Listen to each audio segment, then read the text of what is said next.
Negosyanteng si Atong Ang. Kaugnay sa mga kasong kidnapping at serious illegal detention, nakatanggap kasi sila ng impormasyon na posibleng dito nagtatago si Ang. Sa barangay officials dito sa Barangay Santissimo Rosario, pag-aari itong farm na ito ng isang politiko. At sinasabing meron ding helicopter ang politikong ito, pero wala naman daw doon sa loob ng helicopter o hindi naman nakikita daw dito ang negosyanteng si Atong Ang. Kasama natin ngayon ang barangay official dito, ang barangay chairman na si Chairman Maximo. Sir, ano po ba talaga ang nakikita ninyo dito nakikita niyo ba si Atong Ang dito sa lugar na ito?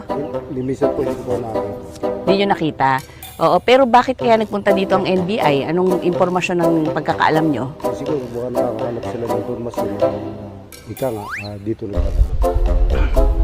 Anong nakikita ba sa loob? Sabungan?